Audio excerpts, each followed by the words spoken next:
আজ অনেক দিন পর ছাদে উঠলাম, প্রায় 15 থেকে 20 দিন পর। আসলে শখের সিঁড়িটা লাগাইছি ঠিকই, কিন্তু শখের ছাদে কিন্তু এখন আর আগের মতো ইচ্ছাও নাই উঠার, আর সময়ও পাই না। যখন সময় আসলো আর শখও বেশি আসলো, তখন সিঁড়িটা আসলো না। আর এখন সময়ও নাই, আর অবসরও থাকি না, তো যে কারণে ছাদে এখন উঠাই হয় না। আসলে শখের জিনিস যখন ইচ্ছা তখনই কিন্তু সেই স্বপ্ন পূরণ করলে ভালো, নাহলে কিন্তু পরে আর শখটা আর সময়টা কিছুই থাকে না। কিন্তু কিছু করা নাই, ভাগ্যের পরিহাস, তখন পারছি না। আজ থেকে অনেক বছর আগে যখন ছাদটা হসলো তখন খুব ইচ্ছা করতো ছাদে ওঠা। সবাই ছাদে উঠে হাওয়া বাতাস খায়, গরম শীতকালে রোদে রোদ পোহায়, তারপর রাত্রেবেলা জ্যোৎস্না রাত্রে ছাদে হাঁটে। আমি হাঁটতে পারি না, আমি যেতে পারি না, আমার ছাদ আছে তারপরও খুব কষ্ট লাগতো, খুবই কষ্ট লাগতো। কিন্তু এখন দেখো, এখন একদম সময় পাই না।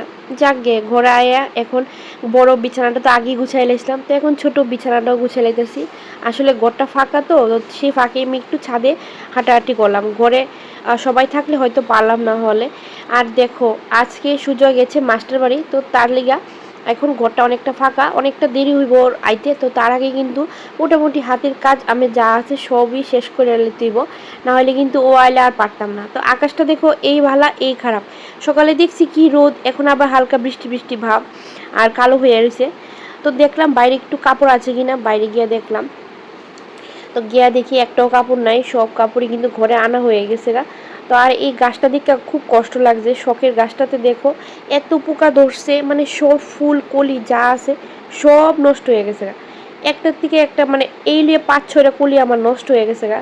তো সুজয় দেখতে দেখতে মাস্টার বাড়িতে আয়া পড়ছে, আর এখন আমার জিজ্ঞেস করতেছে, মা আমি ম্যাপের মধ্যে কোথায় থাকি? তো সেটাই ওরে কয়ে দিলাম। আর দেখো আকাশটা কীরকম অবস্থা, আরেকবার দেখাইলাম তোমরা। তো যাক গে, আজকে এখন আবার রাত্রে বেলার সময়, মাঝখানে আমি এখনো ভিডিও করছি না, একটু সমস্যা আসলো। তো এদিকে রাত্রি লিগা দেখো লুচ্ছুই বরবটি আর আলু ভাজা করতেছি। তো সেটা হোক, তাতে আমি এই ফাঁকে আমি একটু গড়টা গুছাইলাম, যাতে সকালবেলা একটু অবসর পাইতে পারি। তো দেখলাম যে সোফাটা এলোমেলো হয়ে রয়েছে, তো সেই সোফাটাই এখন গুছাইলাম নিজেকে একটু সময় দেওয়ার জন্য আর তোমাদেরকে একটু সময় দেওয়ার জন্য। আমি চেষ্টা করি রাত্রিবেলা যেত সব কাজ মোটামুটি যতটুকু পারা যায় আর কি, সব কাজ মিটিয়ে রাখতে, তাহলে কিন্তু সকালবেলা তোমাদেরকেও সময় দিতে পারি, আর আমার নিজেকেও কিন্তু আমি সময় দিতে পারি। দেখো, সংসারের কাজ কোনো দিন শেষ হবার নয়, যতদিন বাঁচবো ততদিন কিন্তু করে যেতে হবে। তো তার লিগা চেষ্টা কইরা একটু সময় ব্যয় করলে ক্ষতি কী। তো রাত্রিবেলা আমি মোটামুটি যতটুকু পারি ঘরটা আমি গুছায় রাখতেছি, আর সকালবেলা যাতে আমার আর মানে এই দিকে আমার আর চোখ না দিতে হয়। সোজা আমার যে রান্নাঘরের কাজ সেগুলি, বা অন্য পূজা দেওয়া স্নান করা সেগুলি আমি করতে পারি। আর সকালের পূজাটা সকালে দিলেই ভাল লাগে, রাত মানে দুপুর হইলে কিন্তু আর ভাল লাগে না। আর তোমরা তো আগের ভিডিওতে দেখছোই, যখনই দুপুর হয়ে যাগা আমি যখনই পূজা দিতে যাই, আমার যে কলপাটটা এত রোদ আয়ে যে আমি বইতে পারি না, ঠাকুরের কাজ করতে পারি না, খুব কষ্ট হয়ে যায়। তো তার লিগে সকাল সকাল পুজো দেওয়ার চেষ্টা করি। তো মোটামুটি কিন্তু আমার সোফা গুছানো শেষ, এটাই ছিল এলোমেলো, আর কোনো কিছু এলোমেলো নাই, মোটামুটি ঘরের সব কিছু কিন্তু গুছানো। তো এটা কমপ্লিট, এখন খাবার খাই এলামও। দেখতে দেখতে দেখলাম বর আমার লিগা ভাত বেড়ে লেছে। তো ওরে কইলাম ঠিক আছে, থ্যাংক ইউ, আমার লেগে ভাত বাড়ছো। তো দেখো এদিকে ভাত ভুলে বয়ে গেলাম, আর এদিকে করছি তো বরবটি আলু ভাজা করছি, তোমরা তো দেখছোই।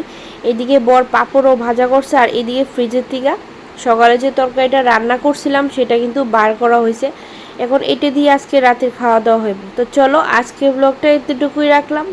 ভালো লাগলে চ্যানেলটাকে সাবস্ক্রাইব করে পাশে থাকো, আর লাইক করে দিও একটু, তাহলে আমার লেগে খুব ভালো হইব। আমি যেহেতু নতুন, আমার একটু সাপোর্ট করো বন্ধুরা প্লিজ। আজকে লেগে টাটা।